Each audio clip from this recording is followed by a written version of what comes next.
Manchester United telah mengonfirmasi perekrutan bek Patrick Dorgu dari Lecce dengan kontrak hingga Juni 2030.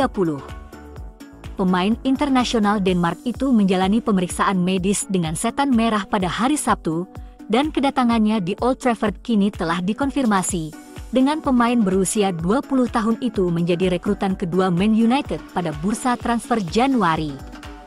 Juara Inggris 20 kali itu mengonfirmasi kedatangan Aiden Heaven dari Arsenal pada hari Sabtu, dan Dorgu kini telah menyusulnya ke Manchester, dengan bek kiri itu berpotensi diperkenalkan kepada publik Old Trafford pada pertandingan Liga Primer hari Minggu antara Man United dan Crystal Palace. Dorgu sangat bangga bisa menyebut dirinya sebagai pemain Manchester United. Pemain internasional Denmark ini menandatangani kontrak hingga Juni 2030 dengan opsi perpanjangan 1 tahun lagi. Sementara itu, Direktur Teknis Man United Jason Wilcock menyebut Dorgu sebagai bakat yang sangat menarik. Dorgu belum tiba di Old Trafford tepat waktu untuk terlibat dalam pertandingan Liga Primer hari Minggu dengan Palace, tetapi ada peluang kuat bahwa ia bisa terlibat melawan Leicester City di putaran keempat Piala FA pada 7 Februari. Penampilan pertama pemain Denmark di Liga Primer itu kemudian berpotensi terjadi saat melawan Tottenham Hotspur pada 16 Februari. Patrick akan mengenakan nomor 13 untuk klub barunya. Pemain internasional Denmark itu mengikuti jejak pemain seperti Jisung Park, Brian Maguire, dan John Curtis, yang sebelumnya telah diberi posisi itu dalam skuad. Dorgu telah mengenakan nomor 13 sejak ia masih bersama Midtjylland dan itu adalah nomornya saat ini di Lecce.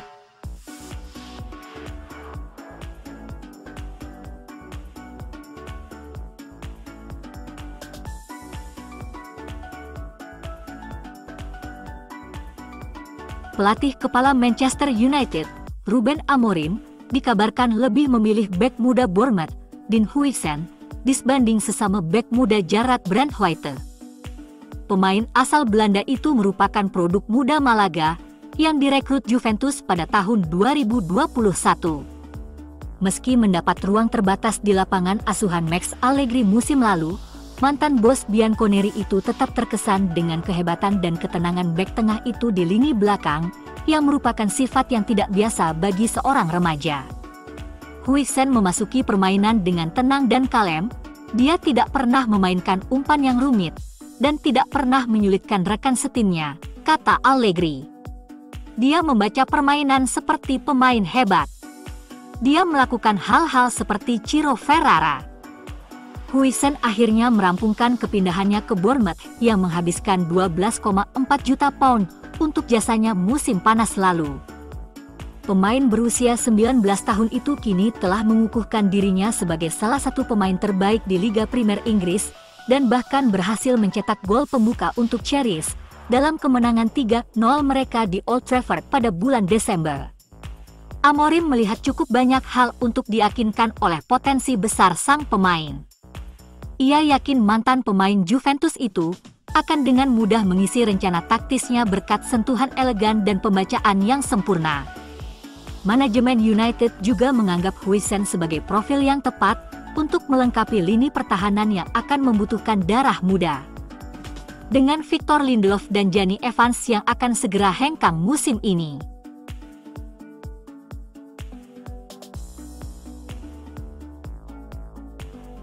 Manchester United telah kehilangan anggota kunci staf ruang belakang mereka setelah dia memilih untuk pindah ke Besiktas asuhan Ula Gunnar Solskjaer. Tom Green, 33 tahun, bekerja sebagai analis performa senior untuk Setan Merah di bawah asuhan Jose Mourinho, Ralf Rangnick, Erik ten Hag, dan Ruben Amorim di Old Trafford. Ia bergabung dengan klub pada tahun 2017 setelah sebelumnya bekerja untuk Derby County dan Burton Albion di berbagai posisi analitis. Green dianggap sebagai analis sepak bola yang sangat bagus, dan Ula membutuhkannya di Besiktas, seseorang yang dapat menghasilkan dan melakukan pekerjaan kotor, membuat analisis pra-pertandingan, memimpin manajer ke pertandingan, dan memastikan Ula memiliki semua data di iPad-nya. Dalam perannya, ia akan mengirimkan klip-klip individual kepada para pemain, sebelum dan sesudah pertandingan yang menunjukkan aksi-aksi mereka. Solskjaer telah bergabung dengan klub Turki itu dengan kontrak 1,5 tahun hingga musim panas 2026. Dalam perannya sebagai analis di United, Green duduk bersama pelatih senior di bangku cadangan selama pertandingan selama pandemi virus corona.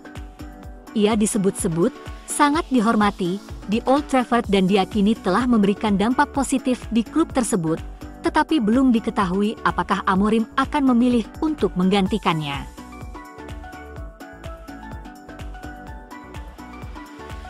Skuad Manchester United telah tiba di Old Trafford menjelang pertandingan Liga Primer melawan Crystal Palace dengan 2 pemain tidak terlihat. Pemain baru Aiden Heaven tidak akan terlibat, sementara Tyrell Malacia diparkir untuk proses kepindahannya. Menjelang pekan pertandingan ke-24, United berada di posisi ke-12 dalam klasemen, unggul 2 poin dari Palace. Amorim akan berusaha keras untuk mempertahankan momentum timnya dan naik lebih jauh di klasemen.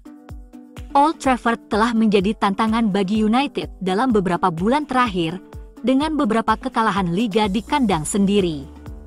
Marcus Rashford tidak bersama skuad setelah menyepakati peminjamannya ke Aston Villa untuk sisa musim ini. Kiper muda Eli Harrison juga terlihat tiba di lapangan. Ia akan menjadi kiper ketiga untuk pertandingan tersebut bersama Andre Onana dan Altay Baynder. Victor Lindelof, Eriksen dan Casemiro juga terlihat. Bersama kuartet Højlund, Ahmad, Zirkzee, dan Garnacho.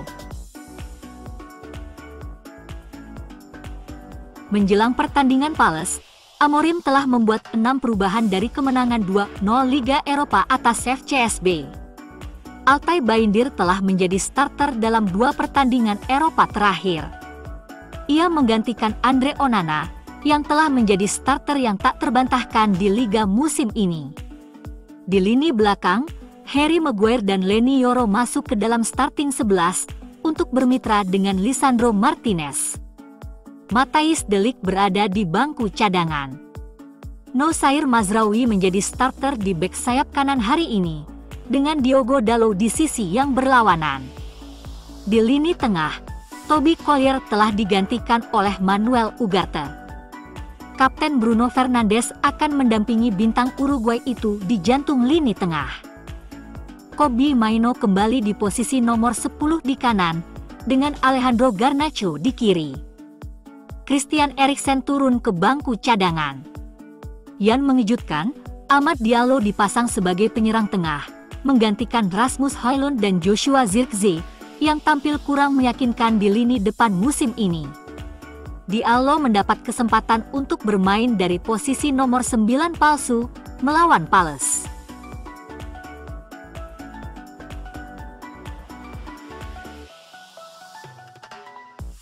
Di luar prediksi, justru Kobbie Mainoo yang jadi pemain nomor 9 palsu bagi MU.